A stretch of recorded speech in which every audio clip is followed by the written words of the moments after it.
O Trilhas da Democracia dá continuidade à série de 4 programas sobre o livro publicado pela série Discutindo o Brasil e o Mundo, da editora da Universidade Estadual de Campinas, de título O Segundo Círculo, Centro e Periferia em Tempos de Guerra, eis a capa, organizado por André Singer, Fernando Rujitsky, Cícero Araújo e Bernardo Recupero. Hoje, eu e Normando Rodrigues. Seja bem-vindo, Normando, é um prazer recebê-lo mais uma vez. Tudo bem contigo? Tudo bem, Marco. Prazer todo meu mais uma vez. Vamos trilhar. Eu e Normando teremos o prazer de dialogar com 2 dos autores, um é organizador, mas 2 dos autores, sobre os limites do extrativismo na América Latina. Os 2 convidados de hoje são o professor de Economia da Universidade West of England, Bristol, Fernando Rujitsky. Seja muito bem-vindo, Fernando, é um prazer recebê-lo pela primeira vez no Trilhas. Prazer é todo meu, Marco. Obrigado pelo convite. E Pedro Mendes Loureiro, professor de Estudos Latino-Americanos da Universidade de Cambridge. Pedro, seja muito bem-vindo ao Trilhas da Democracia. É um prazer também enorme recebê-lo aqui. Ótimo estar aqui. Valeu. Antes da gente dar início a esse diálogo, eu gostaria de divulgar 2 abaixo-assinados contrários à anistia aos golpistas do 8 de janeiro e da organização do golpe contra a posse do governo Lula-Alckmin, inclusive com o assassinato do presidente da República e do vice-presidente da República, que já se encontravam diplomados, e também à época, o presidente do Tribunal Superior Eleitoral, Alexandre de Moraes.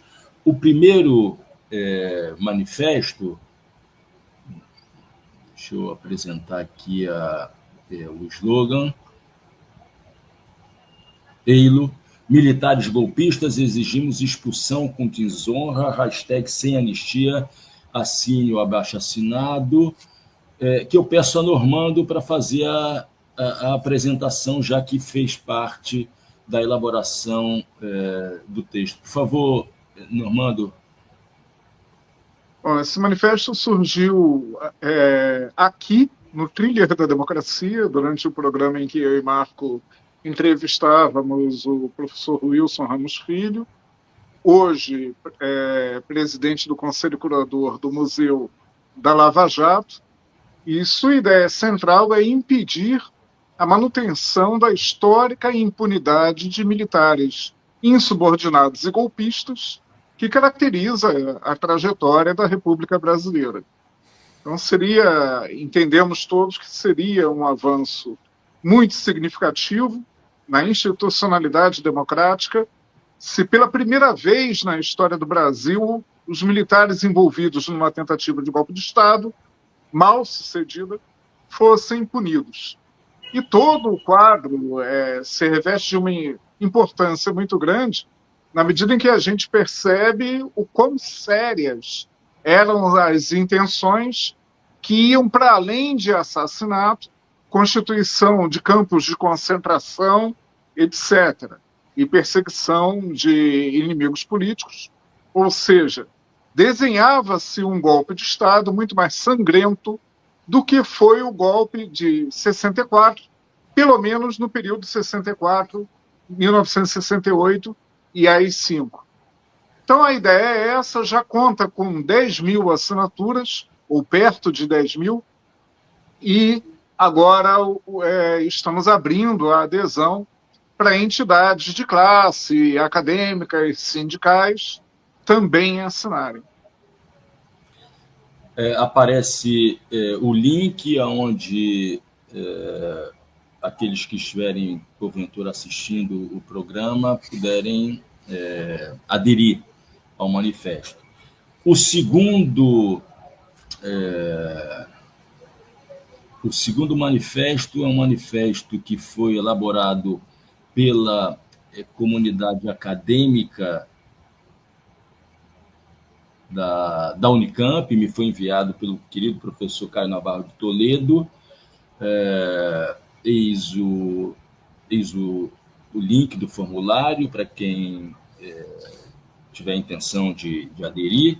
E o objetivo, para além de mostrar o posicionamento da comunidade universitária da Unicamp, é fazer com que outras universidades também tenham a mesma iniciativa. Muito bem, feita a divulgação, eu retiro os dois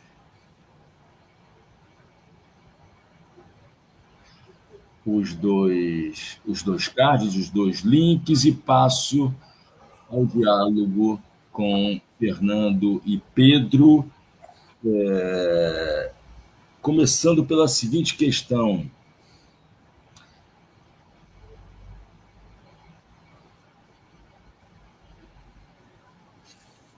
Existe uma ideia central, Fernando e Pedro, no artigo que vocês escreveram no livro, que se chama Limites do Extrativismo, que é uma associação existente entre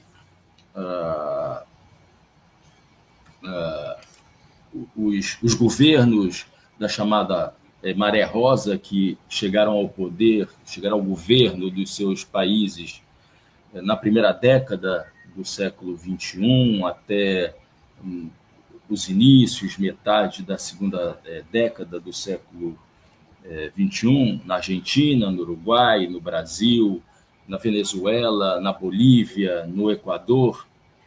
E esses governos, né, teriam como uma das suas características o fato de expressarem no campo da esquerda um compromisso político com o extrativismo, né? E esse seria um limite desses governos, da capacidade emancipatória, da potencialidade emancipatória desses governos, à medida que a prática neo-extrativista ela incide diretamente sobre a biodiversidade desses países e também sobre os direitos dos povos originários que habitam determinadas regiões, exatamente onde se faz extração de minérios e aonde se expande o agronegócio. Eu pediria a vocês, Fernando e Pedro, que fizessem a apresentação dessa argumentação, da construção dessa argumentação que permeia o artigo que vocês escreveram a quatro mãos, mostrando também, de outra parte, os limites dessa política de se utilizar, né, de um momento em que as commodities se encontravam com preços no comércio internacional, no mercado internacional bastante elevados, para fins de distribuição de renda, para programas sociais de distribuição de renda. E também, de outra parte, porque a experiência recente do governo Boric no Chile e do governo Petro na Colômbia destoa um pouco dessas experiências dessa primeira maré rosa da primeira década do século XXI. Começaria com Fernando e, na sequência, Pedro dialoga com a gente. Por favor, Fernando. Marco, muito obrigado pelo convite. De novo, um prazer estar aqui com vocês e discutir esse nosso capítulo com vocês e com seus ouvintes. Eu queria, acho que, tratar basicamente de duas ideias, que acho que são as principais mensagens. Pedro, me corrige se eu estiver transmitindo incorretamente nossas mensagens nesse capítulo. A primeira, e acho que aproveitando a sua abertura com a menção à anistia, acho que vale a pena só fazer a seguinte conexão. Nesse momento em que a gente está chegando na metade desse terceiro governo Lula, em que as ameaças à democracia brasileira e à esquerda no Brasil se mostram tão evidentes, pode haver uma tendência a gente simplesmente evitar voltar a fazer o diagnóstico do lulismo na sua encarnação anterior, né, dos seus primeiros governos, e simplesmente considerar que teve essa interrupção dramática dos anos Bolsonaro, mas o PT volta ao governo há 2 anos e a gente pode, digamos, dar continuidade àquela trajetória. Acho que uma das principais mensagens que a gente está tentando sugerir nesse capítulo é a importância crítica, crucial, de a gente tentar tomar as lições dessa experiência no Brasil entre 2003 e 2016. O que deu para avançar, o que não deu, quais foram as razões para a derrota e qual que é, digamos, os principais aprendizados que a gente pode ter dessa experiência para, numa nova oportunidade, como essa em que estamos agora, a gente possa tentar evitar reincidir nos mesmos erros ou nos mesmos riscos do passado, né? Então, partindo desse pressuposto de que é muito importante a gente voltar à experiência de 2003 a 2016, no Brasil em particular, a experiência do lulismo, e interpretar da forma mais honesta, objetiva possível o seu legado, as lições que elas deixaram e as lições que a gente pode tirar dessa experiência, uma das sugestões que a gente faz nesse capítulo talvez seja a hora de a gente olhar para o restante dos países sul-americanos, né? O Brasil acho que tem um pouco a maldição de ser um país de dimensão continental, de ser muito introvertido, de olhar muito para si próprio, de considerar, tem até a brincadeira de discutir se as questões brasileiras muitas vezes são jabuticabas, né? Únicas nossas, peculiares, idiosincráticas. E muitas vezes eu acredito que a gente exagera na identificação de jabuticabas. Muitas coisas que o debate brasileiro considera jabuticabas, na verdade, não são nem um pouco jabuticabas, são fenômenos muito mais amplos do que apenas exclusivos da realidade brasileira. Então, a primeira provocação desse nosso capítulo era sugerir que a gente precisa olhar a realidade brasileira à luz da experiência sul-americana. E primeiro, tem uma sincronicidade histórica muito clara, né, que qualquer pessoa que para olhar esses governos, essas experiências, vê que tem uma coincidência muito grande em vários sentidos, mas das datas em que esses governos ascendem aos governos federais, eleitoralmente, as datas das derrotas, uma coincidência muito grande das políticas adotadas, uma coincidência muito grande dos resultados em vários sentidos, em termos de crescimento econômico, em termos de compressão da desigualdade salarial, em termos de balanço de pagamentos, acumulação de reservas, algumas políticas específicas, aumento do salário mínimo, por exemplo, né? Então, é muito evidente que se tratou de algo não exclusivo ao Brasil, mas de um período que caracterizou toda a nossa região. Isso não significa dizer, a gente tenta fazer essa ressalva no começo do capítulo, isso não significa dizer que a gente deva cair digamos, deixar o pêndulo ir muito forte para o outro lado e sugerir que as determinações são todas globais, que não há nenhum espaço para margem de manobra nacional, que as lutas políticas nacionais não importam. Claro que importam e há uma grande variedade dentro dessa sincronicidade, certo? Dentro da Maré Rosa, do Chaves ao Lula, do Kirchner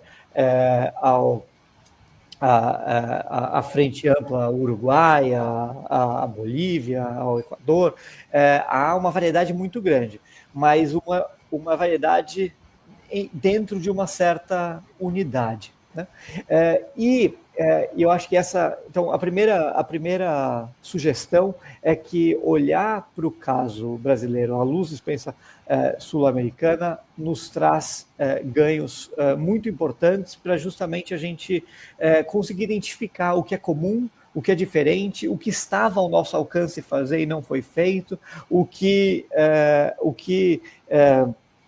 parece ter determinações mais gerais que dificilmente poderiam ser contornadas, né? E daí, dentro dessa análise regional, acho que uma lição que é muito interessante é o seguinte: nas lutas políticas locais de cada país, em geral nas lutas políticas internas à esquerda, é muito comum que haja uma certa divergência na avaliação do legado dessas experiências pós-mortem, né, depois da derrota, com um campo mais moderado falando deu errado porque não avançou o suficiente, porque buscou conciliar demais, porque não comprou as brigas que precisaria ter comprado. Na verdade, o lado mais radical. O lado mais moderado, na posição contrária, falando a gente foi derrotado porque a gente tensionou demais, precisava ter ido mais devagar, esticou a corda e daí não teve como segurar. Mas quando a gente olha de uma perspectiva regional, o que fica muito claro é que, desse ponto de vista, a variedade é muito grande. Não dá para comparar, digamos, a intenção conciliatória do Lula dos países andinos, para mencionar, por exemplo, o caso boliviano e equatoriano. Mas, apesar dessa diferença, digamos, algumas experiências mais moderadas, umas um pouco mais radicalizadas, algumas mais conciliatórias, outras menos conciliatórias, do ponto de vista dos resultados, do ponto de vista do momento da ascensão e da derrota, a unidade ainda prevalece. E daí, dessa observação empírica do que aconteceu no período, acho que uma sugestão que fica é que o que os unifica não é, digamos, o grau de ruptura com o neoliberalismo, o grau de conciliação com as classes dominantes, mas o que unifica todas essas experiências é a incapacidade de romper com o padrão de acumulação extrativista. Essa acho que, a principal lição que a gente está tentando passar nesse capítulo.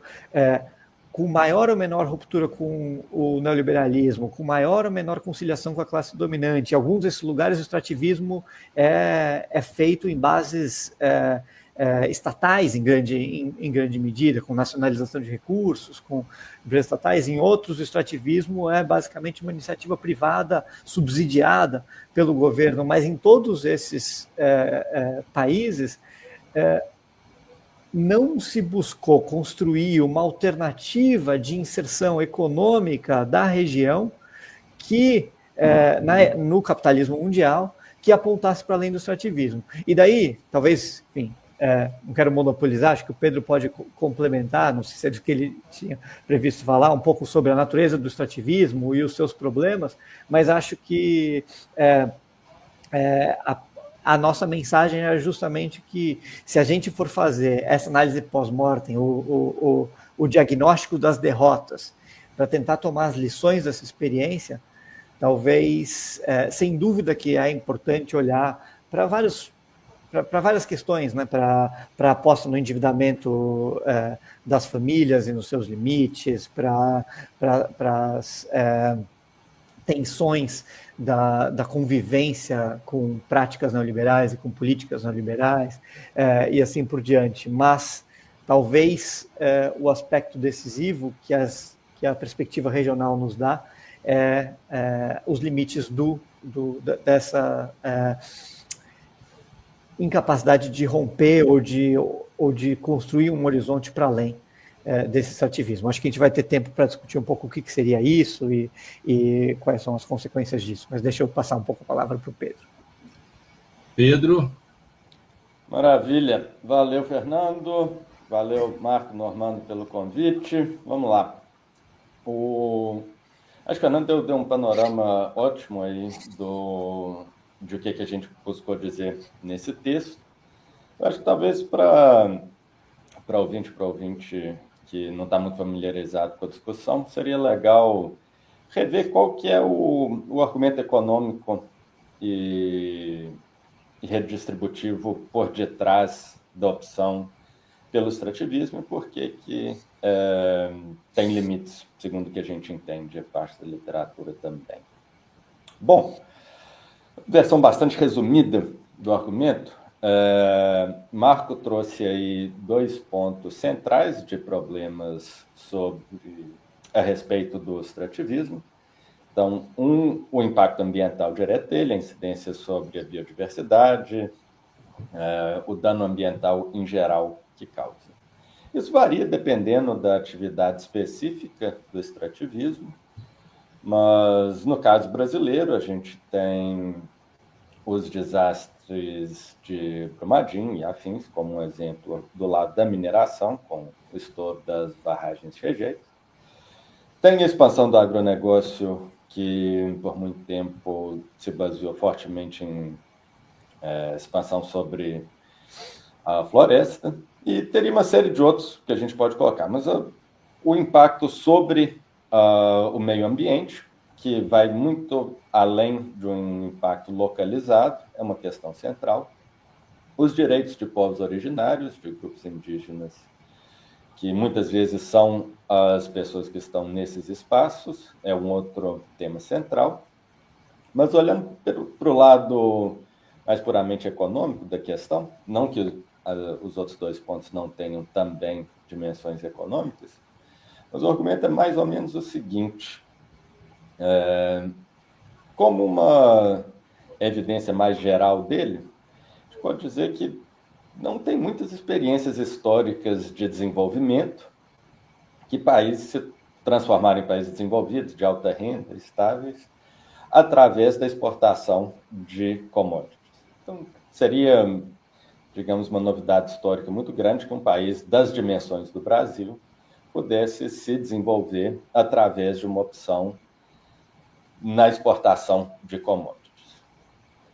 Mas indo para além desse insight histórico, acontece. A exportação de commodities, de tempos em tempos, abre uma janela de lucro muito alto. O preço de commodity no mercado internacional é muito volátil. Ele sobe e desce muito mais do que, digamos, o preço de carro. Então, de repente, você tem uma janela de muita lucratividade para a exportação de commodities, que é o que aconteceu para os produtos que a América Latina exporta, em particular de 2003 a 2011, 2013. Então, o Brasil estava lucrando muito com exportação de minério de ferro, de soja e afins. Cada país ali na América Latina tem um conjunto de commodities específicos que exporta, mas, no geral, houve um ganho muito grande com isso. O problema é que, uma hora, esses valores caem muito substancialmente, como ocorreu de 2011, 2013 em diante. Você basear uma estratégia de financiamento, de desenvolvimento, numa receita volátil é problemático. Existem outros mecanismos econômicos ao longo do tempo que desfavorecem esse tipo de estratégia também. Não vou entrar muito no detalhe, mas a ideia básica por detrás deles é que, à medida que indivíduos e países vão ficando mais ricos, eles passam a demandar mais bens intensivos em tecnologia. Então, à medida que o PIB mundial ou de um país indeterminado vai crescendo, a demanda vai cada vez mais indo para serviços e bens de alta tecnologia, e não na direção de commodities. Um processo de prazo mais longo, mas apostar nas commodities por um prazo longo é extremamente arriscado. Um outro argumento econômico que entra aí é o desenvolvimento de tecnologia em si, que teria uma série de outros ganhos sociais e econômicos. Então, a produção de bens e serviços de alta tecnologia geraria emprego de qualidade mais alta, geraria investimento, ou demandaria investimento em tecnologia, em pesquisa e desenvolvimento, que traria uma série de outros benefícios que não vêm se a produção se concentra em commodities.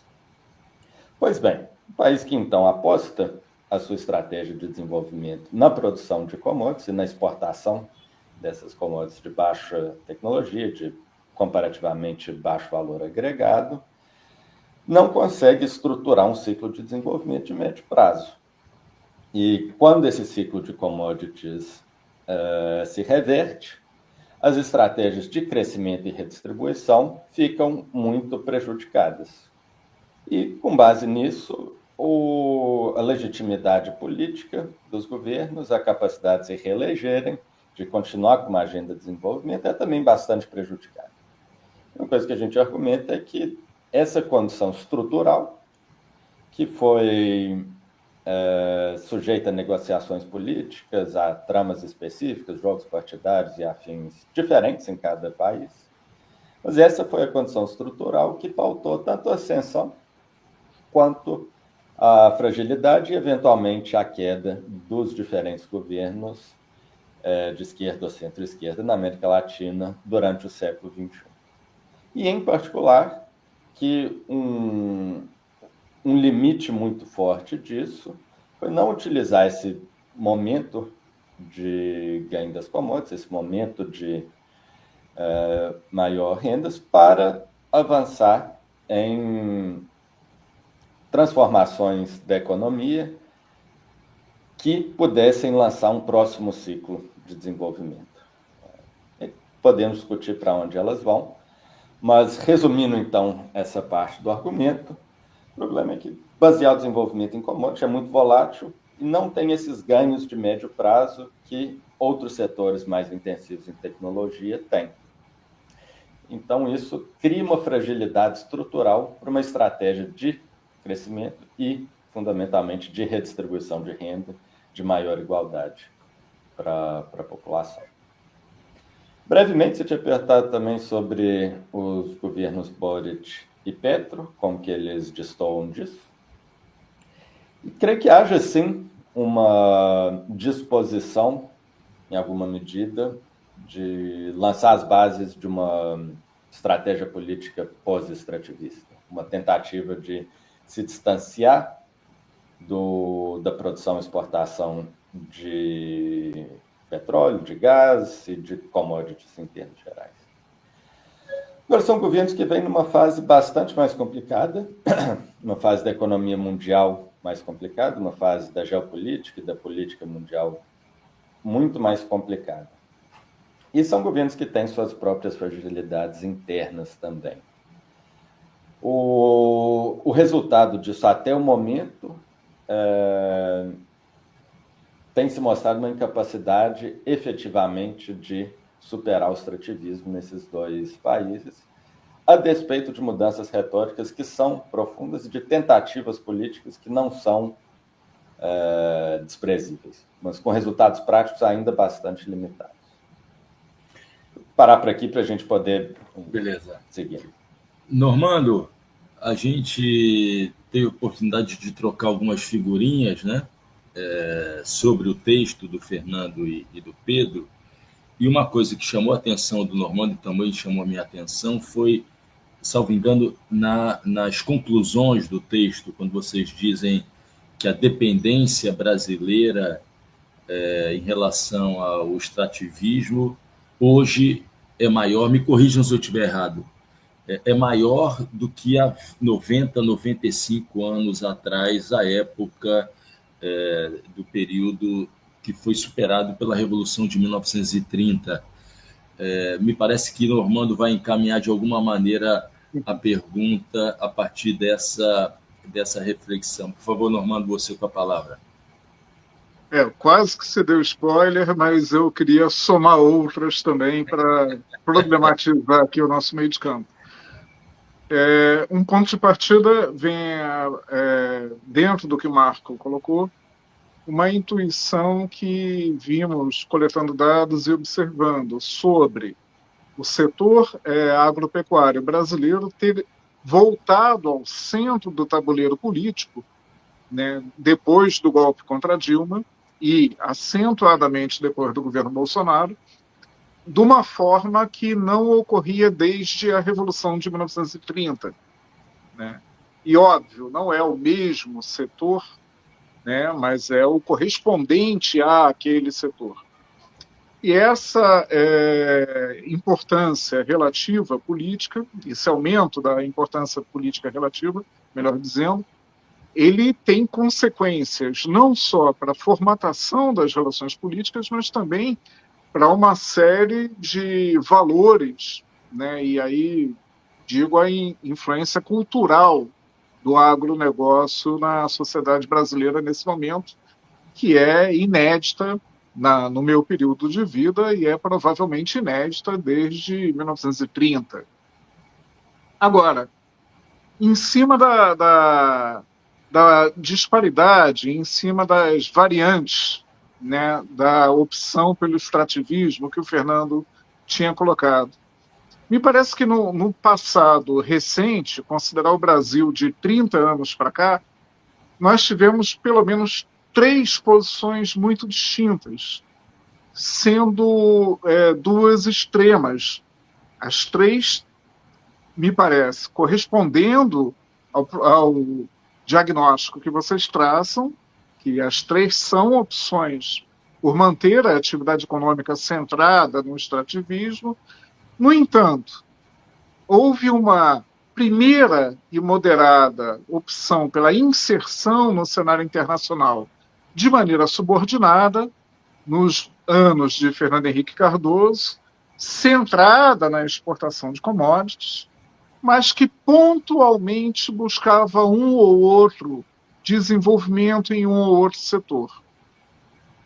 De meio de campo, nós tivemos os governos do PT, que, com todas as contradições, tentaram talvez fazer um pouco mais no que diz respeito a investimento e reindustrialização, com uma ressalva que eu acho importante, que é a disparidade entre os governos Lula 1 e 2 e o governo Dilma, né, que apostou pesadamente em responder à crise da queda dos preços, sobretudo no inverno de 2014, quando o petróleo despenca em poucas semanas de $140 o barril para $40 o barril, e a Dilma responde com um aumento da exportação de óleo cru e cancela as obras que estavam destinadas, iniciadas no governo Lula e destinadas a acrescentar um maior valor agregado, né, exportando derivados de petróleo. E tem uma terceira fase, que é a do governo Bolsonaro, já desenhada no governo do usurpador Temer, que é a da constatação de que a grande vocação econômica do Brasil é a economia de commodities, a industrialização está errada, né, e o Brasil tem que apostar forte na sua vocação. Eu também, na minha experiência de vida, não me lembro de nenhum presidente brasileiro, nem nenhum ministro da Economia ou da Fazenda dizer isso. No entanto, Bolsonaro e Paulo Guedes disseram a rodo que o Brasil tinha que ser uma grande fazenda e um grande fornecedor de minério e de petróleo, né, em estado bruto, né, de baixo valor agregado, e falavam isso às claras. E isso foi tão bizarro que chegou a ponto de o presidente por eles nomeados na Petrobras, provavelmente a empresa de maior importância na economia extrativista ainda brasileira, dizer o mesmo em público. E aí houveram presidentes da Petrobras que abriram o jogo dizendo que a Petrobras tinha que sair do refino, tinha que sair do valor agregado, tinha que sair do varejo, e tiraram a Petrobras do varejo, e que a Petrobras seria apenas uma empresa para extração e exportação de óleo cru, né? Isso foi dito às claras. Me parece que são 3 opções que, ainda que dentro da economia, né, extrativista, são bastante diversas entre si, apontam caminhos não de desenvolvimento, porque isso não é desenvolvimento, mas apontam caminhos econômicos diferenciados, com chances diferenciadas para a soberania brasileira. Eu queria que vocês comentassem, por favor. Fernando?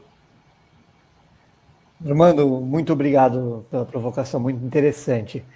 Olha, vou começar falando o seguinte: longe de mim sugerir qualquer continuidade entre as experiências do lulismo e as experiências do Bolsonaro. Claro que há um mundo que separa essas orientações, né? Mas, e eu concordo contigo que houve ali, no período de 2003 a 2016, com variações, a depender da conjuntura, a depender do período, houve algumas iniciativas no sentido de diversificar a economia brasileira para além do extrativismo, ainda que muito limitada e com resultados muito, muito limitados, né? Então, talvez a principal exemplo disso, ao qual você se referiu, que é, de certa forma, ao mesmo tempo, talvez é um dos principais sintomas, talvez, dos limites do extrativismo, é que se teve uma tentativa significativa do lulismo no seu período original, de diversificar a economia brasileira, foi utilizando como instrumento a Petrobras, né? Com política de conteúdo nacional, com incentivo ao refino, com tudo isso, uma parte muito significativa da aceleração do crescimento da economia brasileira nesse período de 3 a 16 se deve à Petrobras. A Petrobras representa, salvo engano, na média do período ali, 50% do investimento público. O investimento público era uns 10% do investimento total, então era, digamos, de uma magnitude muito grande o investimento da Petrobras e da cadeia do petróleo na economia brasileira, mas, de certa forma, a tentativa de diversificar a economia brasileira pelo instrumento da Petrobras foi vítima dos próprios limites do extrativismo. Porque, claro que a gente não pode, por exemplo, subestimar o papel da Lava Jato a partir de 14, mas a Lava Jato coincidiu, e a gente não pode esquecer disso, como você mencionou agora mesmo, a queda violenta do preço do petróleo, né? E a crise das grandes empresas petroleiras mundo afora. De novo, não é jabuticaba, para além do Brasil. Então a gente, de certa forma, se resignar ao fato de que o Estado herdado do choque neoliberal dos anos Fernando Henrique Cardoso vinha cheio de limitações, e que o aparato estatal brasileiro tinha poucos instrumentos para transformar a inserção da economia brasileira. Um deles que sobrava era a Petrobras. Vamos usar esse instrumento, mas esse instrumento, de certa forma, está preso às oscilações da montanha-russa dos preços de commodity internacional, né? O outro instrumento que a gente tem, como que chama? Banco Nacional de Desenvolvimento Econômico e Social. Foi o outro grande instrumento utilizado nesse período.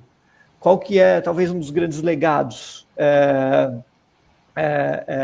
E, de novo, não estou falando isso para diminuir a importância da ação do BNDES, talvez as pessoas que mais entendiam de indústria brasileira, em vários momentos ocuparam cargos importantes do BNDES nesse período, mas numa perspectiva histórica de um prazo mais longo, talvez um dos principais legados, e deixo aqui como provocação para suscitar o debate, mas um dos principais legados da atuação do BNDES no período do lulismo foi o Brasil poder se orgulhar de ter a maior empresa produtora de proteína animal do mundo, né?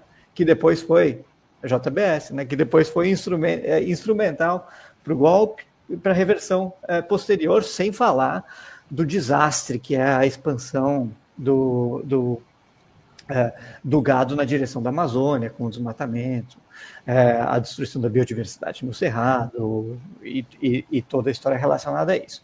Então, não há, evidentemente, continuidade entre a orientação do lulismo no período original e o neoliberalismo extrativista desinibido do período pós-golpe, em particular do governo Bolsonaro, que, de certa forma, entrega o aparato estatal de bandeja para o grande agronegócio, mas a gente também tem que reconhecer os limites da tentativa de diversificar do período anterior. E daí, eu acho que um elemento importante para mencionar, vamos dar agora um salto para o período recente e falar do governo atual. De novo, estamos numa tentativa de diversificação. Então, vamos comparar dois dados, que daí já não estão no nosso capítulo, mas a minha pesquisa posterior, olhando um pouco para essas questões. Talvez uma das iniciativas mais, de certa forma, propagandeadas no governo atual, no sentido da diversificação, é o Plano Nova Indústria Brasil, né? E todas as medidas de reindustrialização que foram anunciadas pelo Ministério da Indústria, do Planejamento, ano passado, ou ainda, acho que ano passado, né? Não foi? Esse ano foi ainda no ano passado, no sentido de buscar seguir aquelas 4 missões que foram escolhidas como as missões de levar o Brasil no caminho da reindustrialização. Quando a gente olha o orçamento dedicado ao Plano Nova Indústria Brasil, e claro que esse orçamento é, de certa forma, precisamos mencionar isso também, contido por uma camisa de força, de certa forma, autoimposta por esse governo que rompeu só parcialmente com o teto de gastos, como a gente sabe, né? Mas, enfim, o orçamento do Nova Indústria Brasil, para os primeiros 4 anos de sua duração, equivale a 1/3 a 1/4 do orçamento anual do Plano Safra do governo Lula. Então, para a Nova Indústria Brasil é entregue cerca de 100 bilhões de reais, quanto o Plano Safra recebe de 300 a 400 todo ano. Nesse governo, o que sugere um pouco o quão profundo como a gente diz no capítulo, a capacidade desse padrão de acumulação extrativista de dominar o aparato estatal e as políticas do governo à sua disposição. E daí, só para falar um pouquinho do agro, antes de passar para o Pedro, porque você falou do domínio cultural do agro, do retorno do agro, eu estou de pleno acordo com a centralidade desse processo, e acho que ele reforça um pouco o nosso argumento com a eleição, na última eleição presidencial. Acho que, de certa forma, a gente começou coletivamente, né, o pensamento crítico brasileiro começou a se dar conta, em parte pelo recorte geográfico do voto, como esse grande centro-oeste, como se costuma dizer, se tornou um pilar central das forças de extrema-direita que ameaçam a democracia brasileira. Claro que eu não estou falando que todo mundo que mora nessas regiões, que é a região como um todo, mas há um domínio hegemônico ideológico, político, do agronegócio sobre essas regiões, que tornam essas regiões uma base eleitoral muito significativa da extrema-direita. E isso, de certa forma, acho que esse é o ponto que eu queria dizer, reforça o nosso argumento, os limites do extrativismo,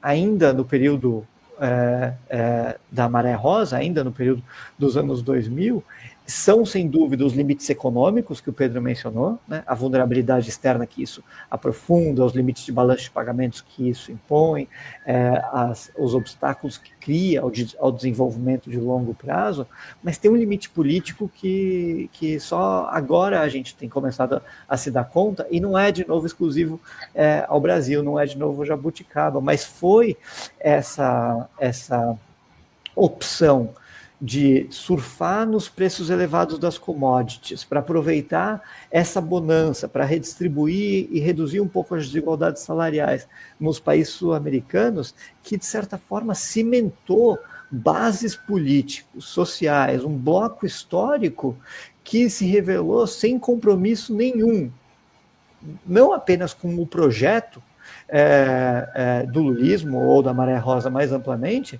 mas com a própria democracia brasileira. E isso a gente tem um exemplo atrás do outro, né? A gente tem o comportamento político do agronegócio, da bancada ruralista é claríssimo, transparente, eles não buscam esconder, né? No apoio ao golpe, no apoio à eleição do Bolsonaro.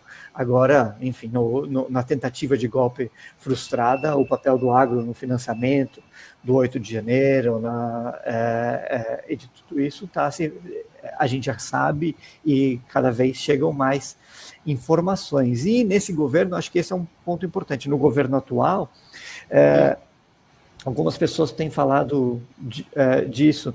Antes, no lulismo original, o agronegócio topava talvez exigir concessões do governo, mas dar um apoio ao governo desde que as políticas setoriais fossem do seu interesse. Agora a gente tem um agronegócio que tem um projeto de país, que quer governar o país, que não está mais só disputando as políticas setoriais, e desde que o governo Lula toma posse nesse seu terceiro mandato, você tem uma verdadeira rebelião parlamentar, em grande medida estruturada em torno da bancada ruralista, esvaziando todas as tentativas do governo de justamente avançar na política ambiental, de reverter o desmonte das políticas de desmatamento, das políticas de combate ao desmatamento, e de caminhar, ainda que muito timidamente, na direção de políticas que estejam de acordo com a gravidade da crise climática. Mas, enfim, deixa eu passar um pouco a palavra para o Pedro. Normando caiu, mas Pedro, continue, por favor. Ok. Fernando já falou bastante bem aí, então não vou me alongar muito, não. Vou pontuar algumas coisas aqui.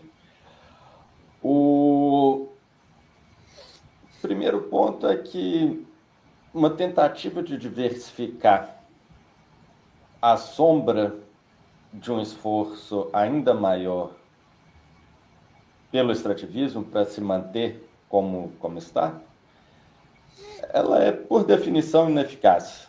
Uma política de desenvolvimento é uma política de transformação, da estrutura econômica, da estrutura social e também política.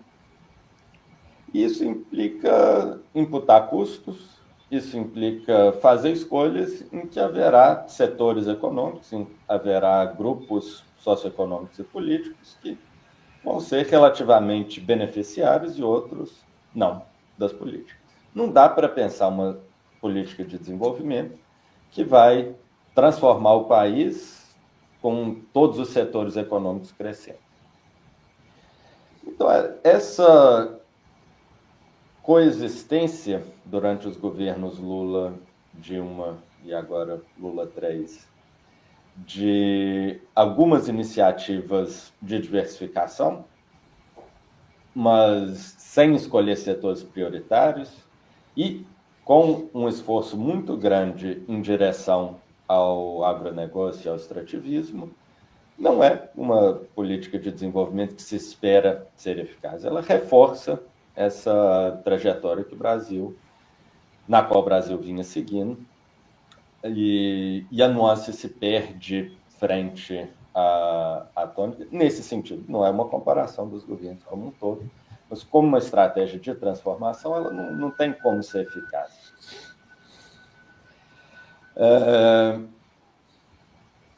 Se a gente olhar para o caso da Bolívia, esse é o segundo ponto que eu queria fazer, acho que esse limite se torna ainda mais claro. Bolívia foi um dos países, se não o que mais teve crescimento e redistribuição de renda, certamente um dos que mais teve desde que Evo chegou ao poder, ali em 2006. A taxa média de crescimento bastante alta da Bolívia, desde então. A estabilidade desse crescimento é razoavelmente alta, inflação controlada durante a maior parte do tempo, redução da pobreza muito significativa, redução da desigualdade muito significativa. Vem de um ponto de partida bastante mais baixo em termos de renda média, em termos de prevalência da pobreza e afins, mas, não obstante, a redução é muito significativa e bastante maior do que no caso brasileiro. Foi um governo que esteve bastante à esquerda do governo Lula, Dilma, Lula agora novamente, na maioria dos critérios que se quiser adotar, com mais base de apoio popular, e um governo que, digamos, presidiu sobre uma deterioração institucional e política que também é maior, no sentido negativo, aos governos. E foi também um governo mais capaz de capturar essa renda gerada pelo extrativismo e revertê-la para outros objetivos sociais, em particular a redistribuição de renda. Foi um governo que tentou, em alguma medida, diversificar a economia. Há uma série de iniciativas, a maioria das quais não dá certo, por razões que são múltiplas e podemos explorar se houver interesse, mas bastante variadas. Mas algumas delas tentam ir para além do extrativismo, outras vão no sentido de uma economia energética extrativista, mas diversificada, então indo para além do gás e buscando exportar energia elétrica com outras matrizes subjacentes. E algumas são novas frentes inteiras do extrativismo, como a economia do lítio, que ainda não, até o momento, não decolou. A experiência da Bolívia com governos à esquerda teve um momento de golpe, de fraude eleitoral também, ou no mínimo de processos eleitorais muito duvidosos, mas que leva a um golpe, que leva à chacina de parte da população lá. O MAS, o partido de Evo e atualmente de Arce, volta ao poder por via eleitoral, pouco tempo depois, e segue no poder até o momento, mas com bases cada vez mais frágeis. Bases econômicas frágeis, tem uma iminência de uma crise lá por via de balanço de pagamento, por falta de reserva internacional, falta de dólar e afins. Há uma disputa política enorme que se transformou cada vez menos em uma disputa programática e mais uma disputa pessoal entre o atual presidente Arce e o ex-presidente Evo Morales. E subjacente a tudo isso é a incapacidade, ainda que tenha havido certas tentativas, de sair do extrativismo. A Bolívia, ao mesmo tempo, o país que foi mais além na possibilidade de se governar à esquerda dentro do extrativismo, ou seja, mais cresceu, mais se distribuiu renda, mais reduziu pobreza, mas é um que mostrou, ao fazê-lo, os limites desse extrativismo e que agora, ao que tudo indica, tem uma crise próxima, a não ser que eventos para além dos previstos ocorram no futuro próximo. Há sugestões de que a China ou a Rússia poderiam entrar em jogo e oferecer recurso ao país, mas, bom, isso seriam novidades na cena. Salvo isso, a Bolívia parece que se aproxima de uma crise econômica e política no futuro próximo, que traz mais uma vez uma demonstração dos limites do extrativismo.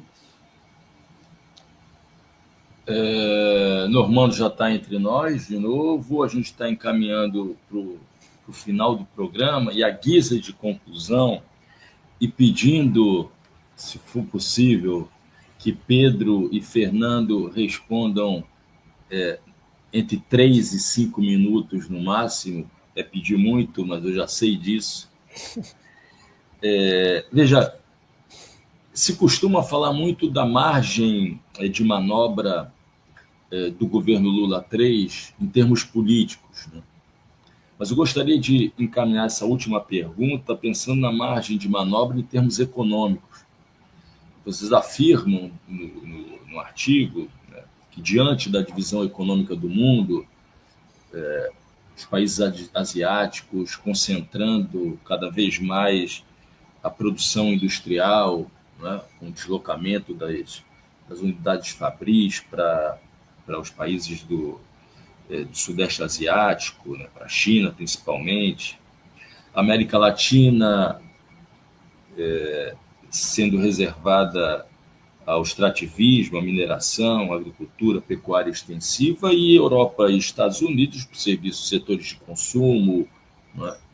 Qual é a margem de manobra em termos econômicos, Fernando e Pedro, para isso que vocês defendem, né, como uma necessidade de construção de um bloco histórico de esquerda enraizado nas classes subalternas, no sentido pós-extrativista, à medida que, e gostaria de citá-los, né, e aí abro aspas, né, que à medida em que o esforço distributivo dos governos da Maré Rosa não tocou na renda dos capitalistas e na riqueza, bem como não se baseou na expansão da garantia de renda e acesso universal a bens e serviços, mas sim na financiarização da política social e na mercantilização da reprodução.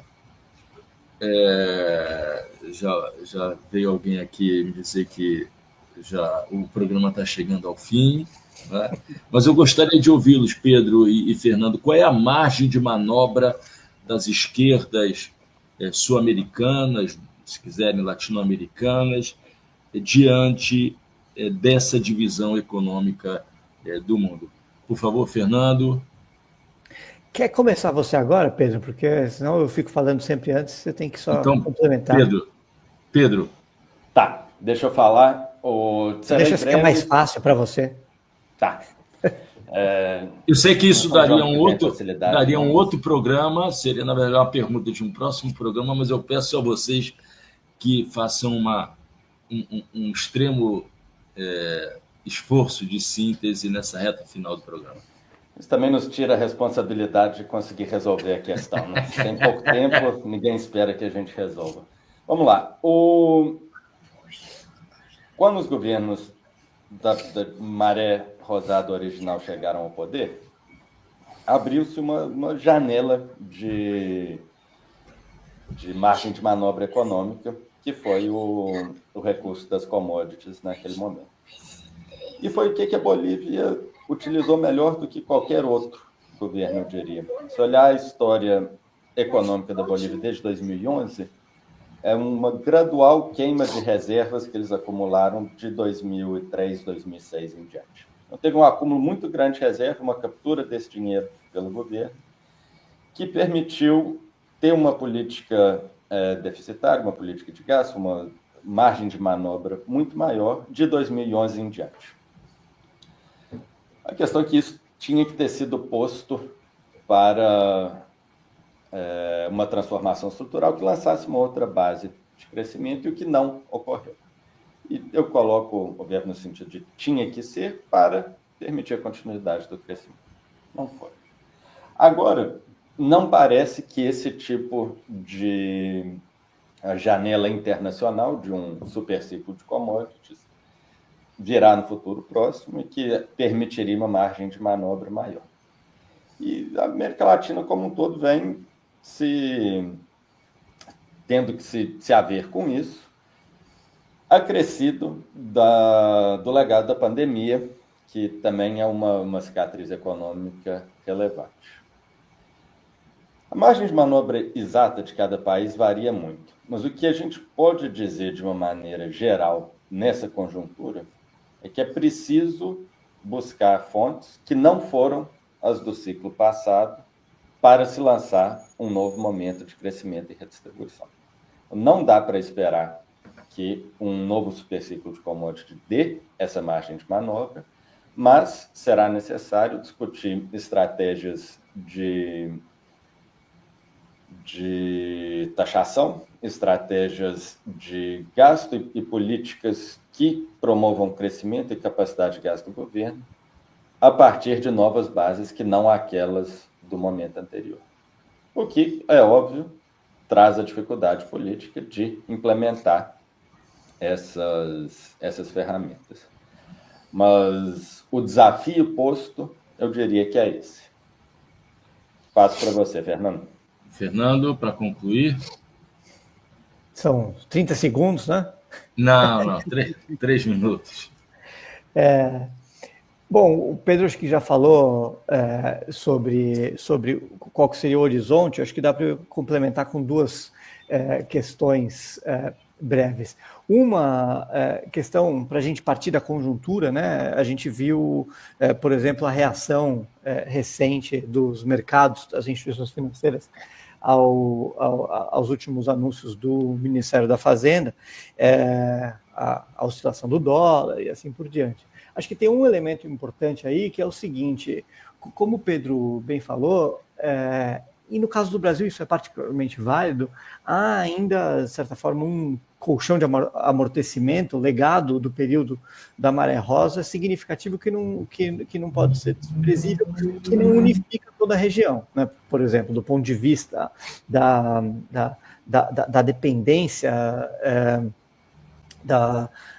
dos fluxos de capitais, a economia argentina, a economia boliviana por conta da sua opção de regime cambial, assim como a equatoriana, são diferentes da economia brasileira a esse respeito. Então, o Brasil ainda tem um pouco mais de margem de manobra, mas, ao mesmo tempo, e daí isso volta à importância da perspectiva regional, né?